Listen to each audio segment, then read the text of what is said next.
شوہر اپنی نئی نویلی دلہن کو عربوں کے دیش میں تنہا چھوڑ کے بھاگ گیا۔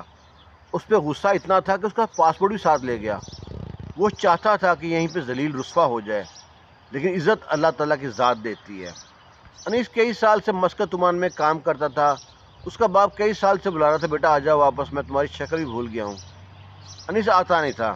آخر باپ نے بہانہ لگایا بیماری کا۔ جب انیس آ گیا پاکستان تو کہتا ہے بھائی تمہاری شادی تمہاری چاچا کی بیٹی اندلیب سے ہوگی۔ انیس کہتا ہے میں اسے شادی نہیں کرنا چاہتا، وہ گاؤں کی دیہاتی لڑکی ہے، میں ماڈرن لڑکا ہوں، میرا ایک سٹینڈرڈ ہے مارکیٹ میں، لوگ مجھے میری پہچان ہے، میں اپنی مرضی شادی کروں گا۔ باپ بیٹے میں تکرار شروع ہو گئی، کبھی صبح کبھی شام کسی بات پہ بحث ہوتی رہتی۔ اندلیب جو اس کے چاچا کی بیٹی تھی وہ سارا ماجرا دیکھتی رہتی تھی۔ وہ اپنے تایا کے پاس گئی ہے، تایا سے کہتی ہے کہ آپ کا مجھ پہ بہت احسان ہے، میرے ماں باپ کے فوت ہونے کے بعد آپ نے مجھ کو پالا پوسا، آج اس کا قابل بنا دیا، تو آپ کا بیٹا اگر مجھ سے شادی نہیں کرنا چاہتا تو آپ اس سے کیوں جھگڑا کرتے ہیں، اپنا باپ بیٹے کا رشتہ کیوں خراب کرتے ہیں۔ اندلیب کا تایا کہتا ہے بیٹا پریشان مت ہو، میں اس کا باپ ہوں، وہ میرا باپ نہیں بن سکتا، میرے پاس بہت سے طریقے ہیں۔ اگلے دن اندلیب کا تایا اپنے بیٹے سے کہتا ہے اگر آپ اندلیب سے شادی کرو گے تو ٹھیک، ورنہ میں ساری زمین جائیداد اندلیب کے نام کر دوں گا اور اس کی شادی کہیں اور کر دوں گا، اور جو بھی اس کا شوہر بنے گا وہ اس کی جائیداد کا وارث بنے گا، اگر آپ شادی کرتے ہو تو ٹھیک ہے۔ لڑکا لالچ میں آ گیا، لڑکے نے کہا نہیں نہیں، میں تو ایسے ہی غصے میں بول دیا تھا، میں شادی کروں گا۔ اندلیب سے شادی ہو جاتی ہے انیس کی۔ انیس جب روم میں جاتا ہے، دلہن بنی بیٹھی ہوتی ہے اندلیب، اس کو دیکھ کے حیران ہو جاتا ہے کہ کتنی پیاری لگ رہی ہے۔ گاؤں کی دیہاتی لڑکی تھی، کبھی کبھی تیار ہوتی تھی، وہ تیار ہوئے بیٹھی تھی۔ انیس اس کی تعریف کیے بغیر نہ رہ سکا، کہتا ہے ماشاءاللہ بہت پیاری ہیں، بہت خوبصورت ہیں۔ اندلیب کا دل کرے میں اب اسی شوہر کو 21 توپوں کی سلامی دوں جو مجھ کو دیکھنا پسند نہیں کر رہا تھا، میری تعریف کر رہا ہے۔ وہ چند دن گزرتے ہیں تو اندلیب جو ہے نا انیس، وہ کہتا ہے میں تو مسقط واپس جا رہا ہوں۔ اس کا باپ کہتا ہے بیٹا اس کو چھوڑ کے واپس جاؤ گے، ابھی تو اس کے ہاتھ کی مہندی بھی نہیں اتری۔ وہ کہتا ہے میں نے پلان سوچ رکھا ہے، میں اندلیب کو ساتھ لے کے جاؤں گا، میں نے پاسپورٹ بنوا لیا اس کا۔ کہتے ہیں وہ اندلیب بڑی خوش، جس نے گاؤں سے باہر قدم نہیں رکھا تھا وہ جہاز میں بیٹھے گی، جہاز کا سفر کس طرح کا ہوگا، طرح طرح کے خیال اندلیب کے ذہن میں آ رہے تھے۔ تو یہ اندلیب کو لیا اس نے، مسقط پہنچ گیا۔ مسقط عمان میں ایک چھوٹے سے گندے سے علاقے میں جا کے گھر لیا ہے، وہاں پہ اس کو لے گیا ہے۔ اندلیب سوچتی ہے یہ تو کہتا ہے میرا بڑا سٹینڈرڈ ہے، بڑا معیار ہے، یہ کہاں گاؤں میں چھوٹے سے دیہات میں لا کے رکھ دیا ہے مجھ کو، گندا سا گھر ہے۔ پر اندلیب چپ تھی، کوئی سوال جواب نہ کیا اس سے۔ ہفتہ 10 دن گزرے ہیں۔ اس کے بعد نا انیس کہتا ہے اندلیب سے کہ میں نا تم کھانے کا تیاری کرو، مسالہ تیار کرو، میں نا کھانے کی چیزیں لے کے بازار سے آتا ہوں بھی۔ وہ کہتی ہے ٹھیک ہے۔ اس نے اندلیب کو کسی سے ملایا نہیں تھا، موبائل نمبر تک نہیں لے کے دیا تھا، اور کوئی موبائل نمبر بھی نہیں دیا تھا اس کو۔ وہ شوہر کھانا لینے باہر گیا ہے، صبح سے شام ہو گئی، شام سے رات ہوگی، آیا نہیں ہے۔ اندلیب پریشان، کہیں کوئی حادثہ نہ ہو گیا ہو، کہیں کوئی چوٹ نہ لگ گئی ہو، کہیں ایکسیڈنٹ نہ ہو گیا ہو، طرح طرح کے خیال آتے ہیں۔ لیکن اس کو کیا معلوم تھا کہ اس کے ساتھ جو قیامت ٹوٹی ہے وہ بڑی خطرناک ہے۔ وہ نا آخر جا کے دیکھتی ہے، سامان پہ دھیان پڑتا ہے تو دیکھتی ہے کہ سامان میں اس کا بیگ، اس کا تو بیگ ہے، اس کے شوہر کا بیگ نہیں رکھا۔ وہ جا کے سارا سامان کھولتی ہے تو دیکھتی ہے اس پہ قیامت تب ٹوٹتی ہے کہ اس کے پاسپورٹ بھی نہیں ہے۔ وہ بڑی پریشان ہوتی ہے، تو میرے ساتھ ہاتھ ہو گیا، شوہر نے مجھ سے بدلہ لے لیا، یہاں پہ آ کے شادی کا بدلہ لیا تھا، زمین جائیداد پہلے نام کرا کے آ گیا تھا اپنے نام، شادی ہو گئی تھی، اس میں جائیداد بیچ کے بھی آ گیا تھا تھوڑی سی، بہت تیز آدمی تھا۔ اب اندلیب وہیں سے صبح شام بیٹھی ہے ایک جگہ پہ، وہیں پہ رو رہی ہے، اپنے نصیب کو کوس رہی ہے۔ ہوتا کیا کہ ہمسائے میں کھڑکی سے دیکھتی ہے، بنگالی فیملی تھی، بنگالی اور سارا ماجرا دیکھ رہی ہوتی ہے۔ وہ صبح کو آگے دروازہ بجاتی ہے، اندلیب دروازہ کھولتی ہے، وہ سوچتی شاید میرا شوہر آ گیا ہوگا۔ بنگالی عورت دیکھتی ہے، اس سے پوچھتی ہے بہن میں تم کو رات سے دیکھ رہی ہوں وہاں پہ، تم یہیں ایک جگہ بیٹھی ہے، سوئی بھی نہیں ہے، آخر ہوا کیا ہے، مسئلہ کیا ہے؟ وہ سارا واقعہ بتاتی، میرا شوہر مجھ کو شادی کے بعد لے کے آیا، میرے پاس کوئی موبائل نمبر بھی نہیں ہے، میرے پاس اپنے شوہر کی فوٹو بھی نہیں ہے کوئی بھی، اور وہ جناب مجھ کو یہاں پہ چھوڑ کے بھاگ گیا ہے۔ میں سمجھی وہ کہیں مسئلہ ہو گیا ہوگا، دیکھا اس کا بیگ بھی نہیں ہے، کوئی سامان اس کے یہاں پہ نہیں ہے۔ وہ بولتی ہے، بنگالی عورت بولتی ہے، بیٹا پریشان مت ہو، اللہ تعالیٰ کوئی بہتر راستہ نکالے گا، کوئی کام شام جانتی ہو، آپ کوئی کام کر سکتی ہو؟ وہ کہتی ہے میں تو کوئی کام نہیں جانتی، سلائی کڑھائی آتی ہے وہ میں اچھی کر لیتی ہوں۔ وہ کہتی ہے چلو کوئی مسئلہ نہیں، تو اللہ تعالیٰ سرکٹ نکالے گا کوئی۔ وہ کہتی ہے، اندلیب بتاتی ہے میں نے نرسنگ کا کورس بھی کر رکھا ہے۔ وہ کہتی ہے واہ، تو سونے پہ سہاگا، بڑا اچھا کام ہے۔ تو پاسپورٹ ساتھ ہوتا نہیں، کہیں کام نہیں کر سکتی، گھر میں ہی نا وہ سلائی کڑھائی شروع کر دیتی ہے، اس کے نصیب اچھے، سلائی کڑھائی آنی شروع ہوتی ہے اس کے پاس۔ اور تو اور وہ نرسنگ کام بھی جانتی تھی، کسی کو بینڈیج کر دی، چھوٹا موٹا کا ٹریٹمنٹ کر دیا کسی کو۔ اسی محلے میں ایک عربی عمانی شخص تھا، وہ اس کے پاس آتا ہے، اسے کہتا ہے کہ میری بیوی بیمار ہے، میرے گھر چلو، اس کا کوئی علاج کرنا ہے۔ انلیب کہتی ہے میں گھر میں جا کے علاج نہیں کرتی، کچھ مسئلہ تو یہاں پہ لے آؤ۔ کہتا نہیں میرے ساتھ گھر چلنا پڑے گا۔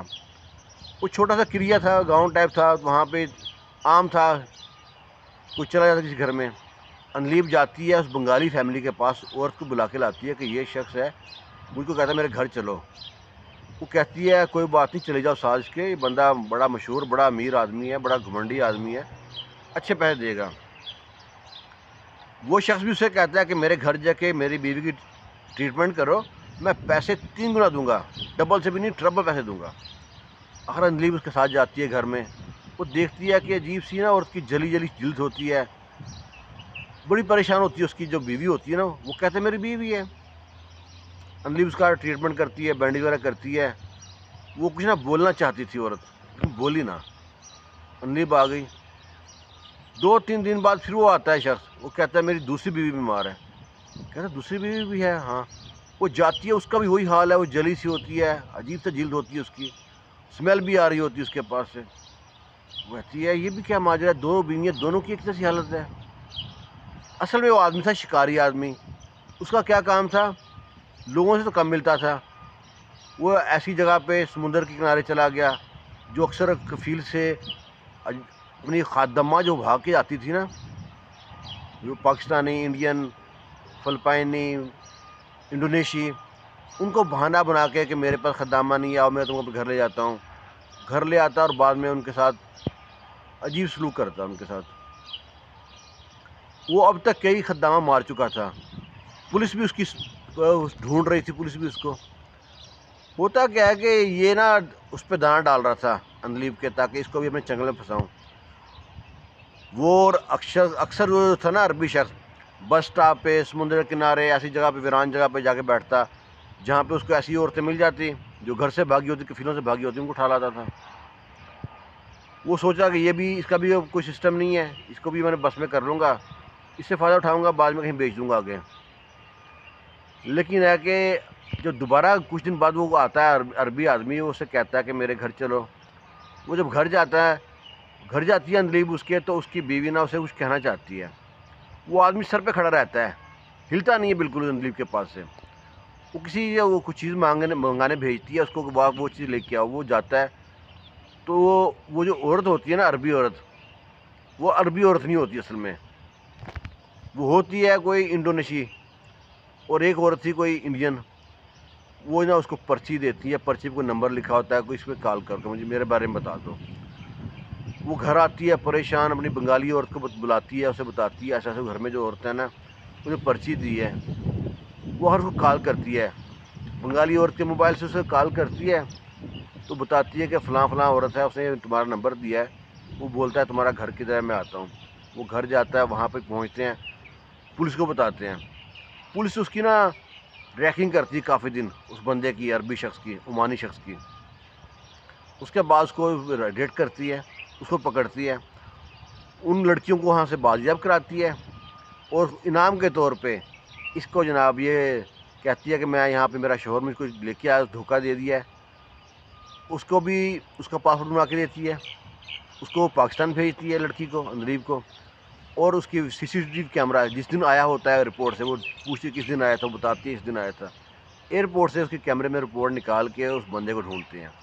یہ تو پاکستان پہنچ جاتی ہے، جب پاکستان پہنچتی ہے، تایا سے ملتی ہے، تو تایا دیکھ کے بہت خوش ہوتا ہے، اور تایا کو اس نے بتایا ہوتا ہے انیس نے کہ جو انلیب ہے وہ مر گئی ہے، روڈ کراس کر رہی تھی، گاڑی چڑھ گئی اس کے اوپر، ایکسیڈنٹ ہو گیا، وہ بچ نہ پائی۔ تایا دیکھ کے بڑا خوش ہوتا ہے.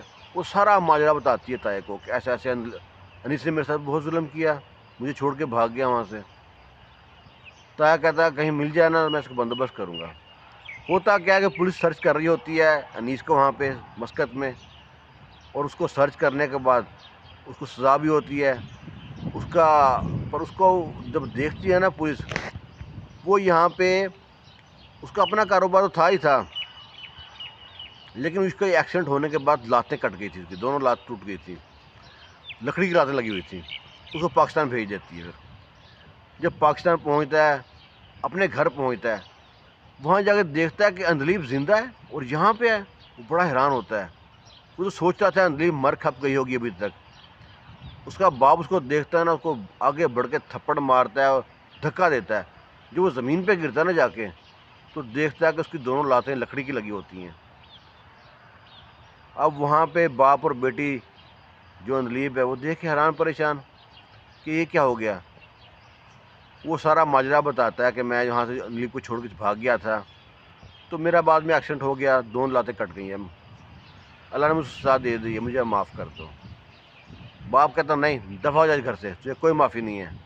اندلیب اپنے تایا سے کہتی ہے اللہ تعالیٰ نے سزا دے دی اس کو کیے کی سزا مل چکی ہے. اللہ بڑا غفور رحیم ہے, بڑا اچھا فیصلہ کیا اللہ نے, ہم اسے معاف کر دیتے ہیں. وہ پھر بھی معاف کر دیتی ہے شوہر کو.